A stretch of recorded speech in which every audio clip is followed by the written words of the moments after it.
Beletrina v živo. Lepo pozdravljeni, dober dan. Preden bomo spregovorili o jajcu, bomo omenili kuro, pa pastirja. Vse to namiguje na delo Kurji pastir, Beletrinino knjigo, delo Ferija Lainščka, ki je zagotovo knjiga, ki jo pisatelj zapiše le enkrat v življenju. Ni spominska proza, je proza spomina, tistega najglobljega, ki se nam podi po podzavesti in ga je težko izbezati na plano. Tako so zapisali, to niso moje pametne misli. In ta knjiga, gospe in gospodje, dragi prijatelji dobrega branja, dobiva mlajšo sestrico. Izšla bo kmalu, potem pa je bo sledila, tega se zelo veselimo, še ena. Petelinje jajce nosi naslov, precej bistroumnega je tukaj in nič nesmiselnega. Najbolj čudovito pa je, da je z nami pisatelj, ki ga, kaj ne rečem, preprosto obožujemo. Ferij Lainšček. Ferij, zelo vesela sem, da znova sediva skupaj. Dober dan, lepo pozdravljeni. En takšen uraden pozdrav. Jaz vem, da vi, kakor mi obožujemo vas, vi obožujete tikanje, pa predlagam, da se malo potikava. Vsekakor. Si za to? Seveda. Dobro. Ko sem odprla Petelinje jajce, je na prvi strani zapisano: dete sem, ko vstopam. Dete, ki ni raslo z leti. Je to posvetilo? Je to neka uvodna misel? Kaj to pomeni? To je vers iz ene moje pesmi, ki je posvečena moji mami in je nastala že zdavnaj. Takrat še nisem vedel, da se bom kdaj tako zelo vračal v otroštvo spet, kot se zdaj vračam s tema dvema knjigama. Kako se je to zgodilo, Ferij, ta želja vrniti se v otroštvo? Jaz osebno se tudi rada spominjam svojega otroštva, ampak včasih se rečem, bilo je, in se ne potikam več tam. Jaz imam o tem eno svoje mnenje. Prepričan sem, kot mnogi, ki se ukvarjajo z našo duhovnostjo, da se nam vse tisto bistveno, kar potem barva naš pogled na svet, zgodi tam do 6. leta starosti, da takrat dobimo ena nevidna očala, skozi katera potem celo življenje gledamo svet. In zdaj, po drugi knjigi, se mi zdi, da sem se jaz ne po načrtu, ampak spletu nekih naključij ali pa z nekim notranjim gibalom pravzaprav odpravil iskati odgovore na vprašanje, kakšna očala sem jaz to dobil in zakaj so ravno taka, kot so. Pravzaprav si mi zdaj že odgovoril na naslednje vprašanje, ki se je pa meni podilo zdaj po glavi. O čem pravzaprav pripoveduješ, ko pripoveduješ o svojem otroštvu? Pripoveduješ o sebi, ampak zdi se mi, da zlasti pripoveduješ o drugih, o Pišteku in Trejski. Ja, zdaj lahko odgovarjam na različne načine, ker se mi tudi različne stvari dogajajo ob tem. Ampak glede na to, da je prva knjiga za mano, ta Kurji pastir, ki je pač nastal, kot je nastal. Jaz sem dolgo časa odgovarjal, da seveda pri tem ustvari ne gre za neko psihoanalizo. Ne?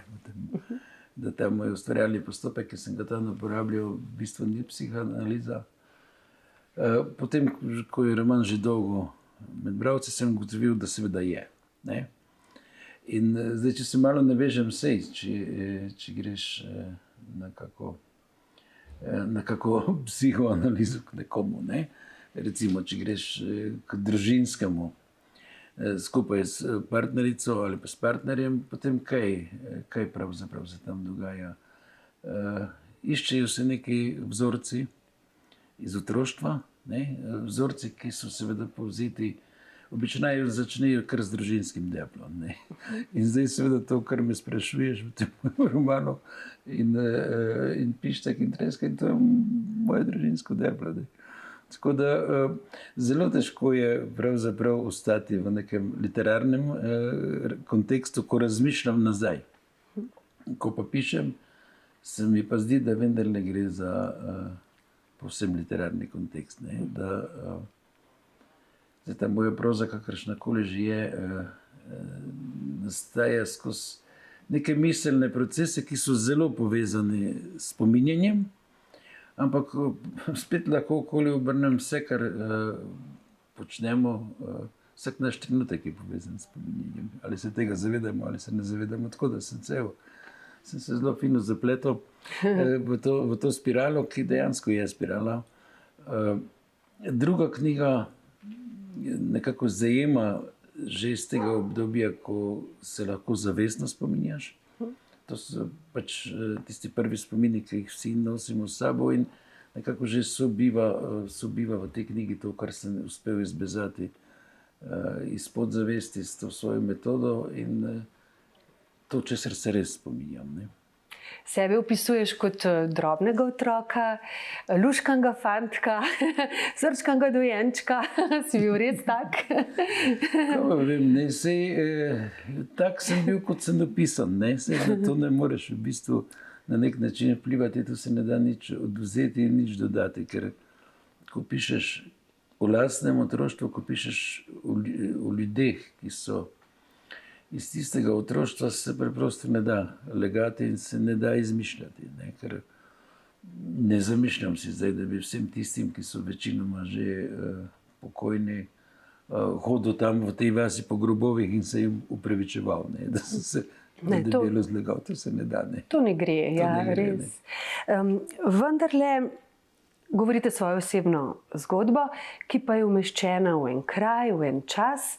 In jaz bi rekla, da je kar nekaj kritičnega naboja tudi. Ne opevate, ne idealizirate, prikažete tako, kot je bilo, kot si mi predstavljamo, da je moralo biti.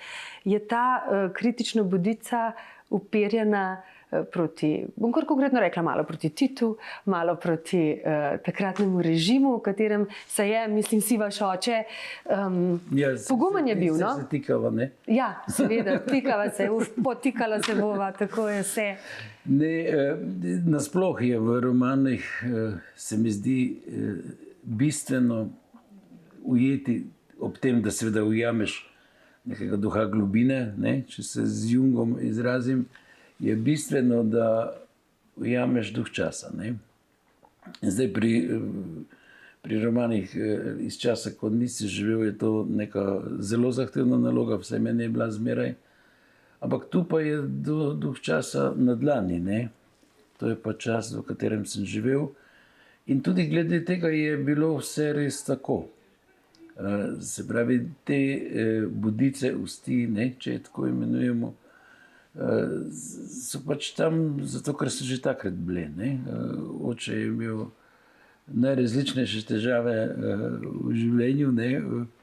Med drugim tudi z oblastjo, ne? In tudi s cerkvijo in z vsem okoli sebe, pravzaprav, ki je bil tak.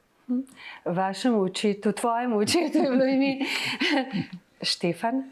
To je Pištek. To je Pištek, ja.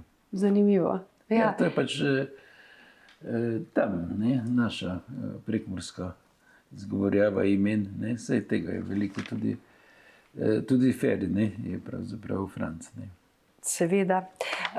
Zapisali ste, da, ja, Pištek in Trejska, vaša starša, in zapisali ste: pomembno je bilo torej kljubovati strahu, postati človek, zapisal si, ki se nikoli ne ustraši.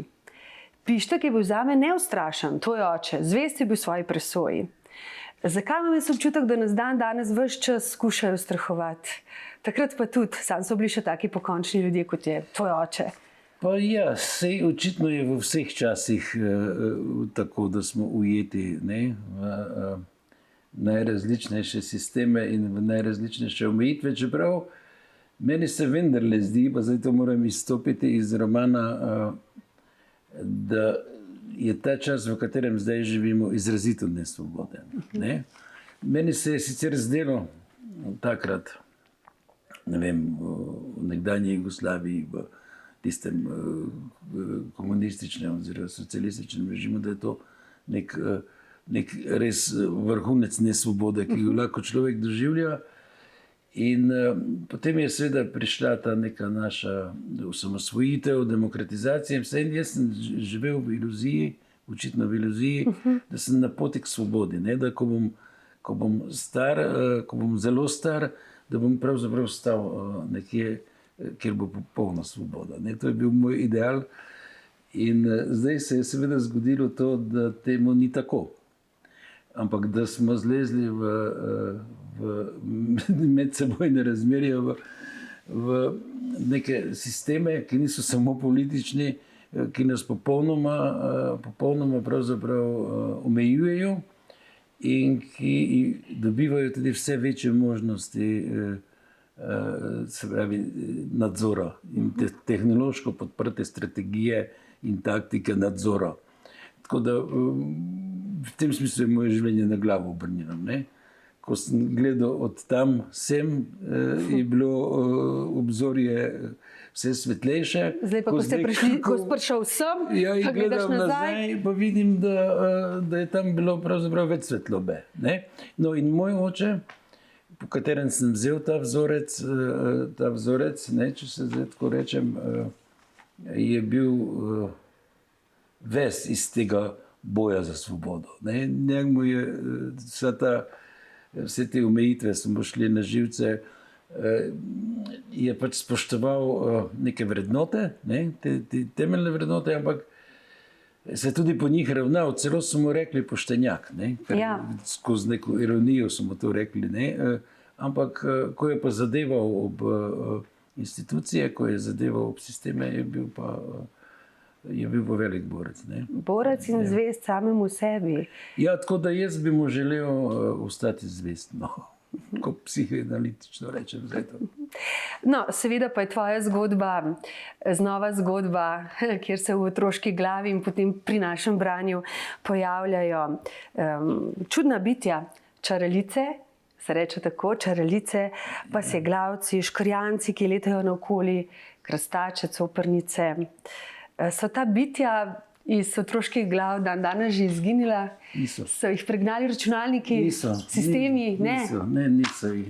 To pa vem zelo zagotovosti lahko rečem, ker so ravno moje vnukice zdaj v tem starostnem obdobju, kot sem jaz v romanu.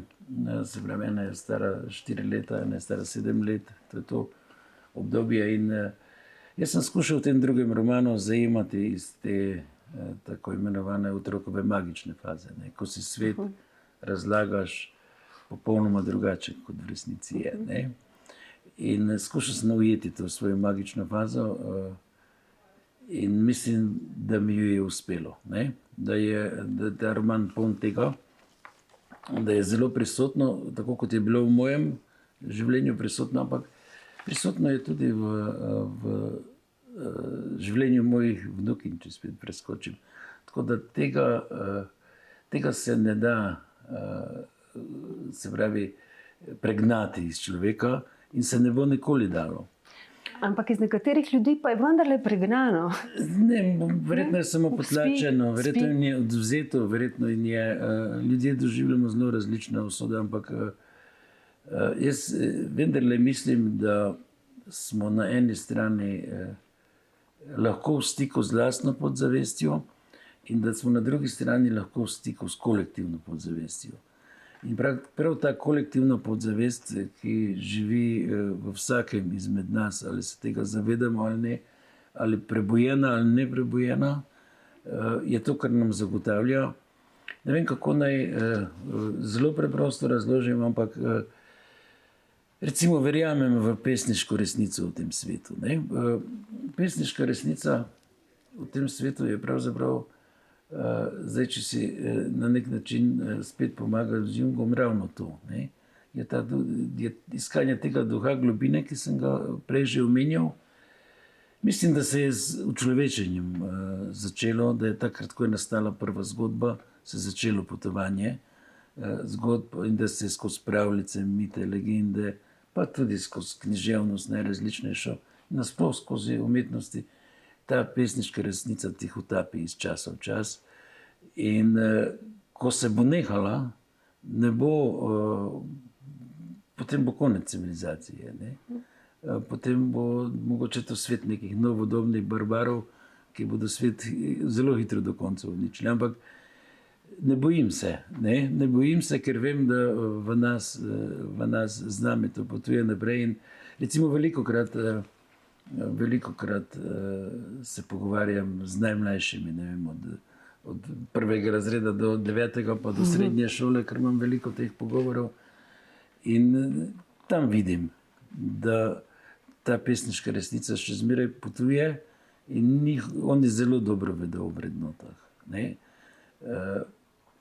vem, mogoče se potem kaj zgodi z ljudmi, ko grejo študirati ali pa ko grejo se boriti za službo ali pa ne vem, mogoče se jim takrat kaj zgodi, ampak pri otrocih pa to zanesljivo še zmeraj deluje v vseh pogledih, zelo dobro vejo vseh teh temeljnih vrednotah. Tako da sploh ni nevarnosti. Ne? Zdaj, mogoče bo potovalo pač z drugimi nosilci. Ne? Sej, zaradi tega jaz tudi nisem nekako med tistimi, ki bi zelo se oklepale te fizične knjige, ki jih je zdaj tu polno okrog nas, ker je to samo eden izmed nosilcev sporočila. So pa lepe. Čudovite so in lepo dišijo še zmeraj, ne? Čeprav so druge tehnologije, kako nastajajo, ampak preden so začele nastajati tiskane knjige, je ta pesniška resnica tudi potovala. In ko jih enkrat več ne bo, bo tudi potovala naprej. Bomo poskrbeli za druge nosilce, ne? Če ne bo več gozdov in ne bo več papirja. No, čaralice bojo, ne bomo poskrbeli za to, da bojo vsaj med otroki. Feri, kot vedno sedim in strmim vate in to poslušam. Ampak me zanima, če je ena izmed teh pesniških resnic ali pa del te pesniške resnice, o kateri govoriš, tudi tale tvoja misel. Lahko človeku najbolj pomagaš tako, da ga imaš rad?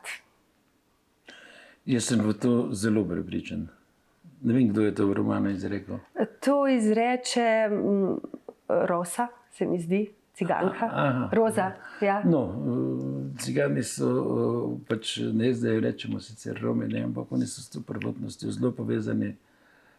In te neke življenjske modrosti so pri njih potovale brez pisanih knjig, ne, brez pisane besede. Oni so samo dokaz, da to deluje tudi sicer, ne? Da je kolektivno obstaja. Jaz sem se zelo spraševal. Ne? Jaz sem nekaj časa mislil, da kolektivno nezavedno pri Romih, ne? Da je pa to nekaj, kar jaz ne morem razumeti. Ne? Ker so se razselili, ker ne bivajo skupaj, ne? Praktično so razpršeni po svetu. In sem napisal 2 romana iz življenja, njihovega življenja in sem veliko poezije napisal, navdahnjene z njim. In tudi v teh 2 romanih so pač, ker so prisotni v mojem življenju, ampak zelo dolgo sem čakal na odgovor, kako lahko kolektivno nezavedno pri njih deluje in mislim, da sem ga našel. Namreč cigani, Romi, ki so seveda bili nomadi in so še zdaj deloma, nesejo svoj jezik s sabo. Mi, ko se izselimo, običajno jezika ne vzamemo s sabo. Ne? In to, da jemljajo jezik s sabo, jim zagotavlja, ker jezik je bistveni element sleherne identitete, jim zagotavlja, da njihovo kolektivno nezavedno še zmeraj deluje. To je moj odgovor pri nikomer drugem, da nisem zasledil. Porabil sem 40 let za to, da sem do tega spoznanja prišel in se mi zdi bistveno. In se mi zato zdi bistveno, da to kolektivno nezavedno pri teh skupnostih, ki jemljajo jezik s sabo, potem še naprej deluje. Ne? In zdaj bi se lahko na široko razgovoril, ker sem veliko o tem razmišljal, ampak seveda to ni tema. Ni tema, ampak je. Jezik je tema, s katero se ukvarjaš, ko te beremo. In a veš, Feri, da je ena izmed mojih najljubših bajk ali pa pripovedk, in to sem bila čisto razsvetljena, ko sem prebrala v Petelinjem jajcu tudi moja, ne, ta bela kača s kronico. To je ena taka čudovita zgodba, ki je tudi Fereku, malemu Feriju, zelo všeč, ki ga žene naprej, ki ga žene na srečanje z belo žensko. Ja, to mi je tudi meni iz otroštva ostala ta prekmurska varianta, ne, ker sicer je ta pravljica tako zelo razširjena, ne, tudi drugod, ne, ampak je tudi mene zaznamovala na nek način. Ja. Bela kača s kronico. Feri, iz tvojih del, tudi iz Petelinjega jajca, veje toliko ene topline Kje se napajate? Kje se napajaš? Še to me zanima. Zdaj seveda sem lahko tudi v zadregi, ker jaz sem zdaj v tem obdobju po romanu, še zmeraj, ko se skušam nekako odmakniti od njega, ko ga skušam nekako objektivizirati, Ja, tako, stopiti zdaj- ven in ga zdaj- gledati kot nekaj, kar zdaj bo. V bistvu gledam zmeraj v oči teh prvih bralcev. No, to sem jaz, in prva prisluškujem. In mi je to všeč, da je ta toplina v njem,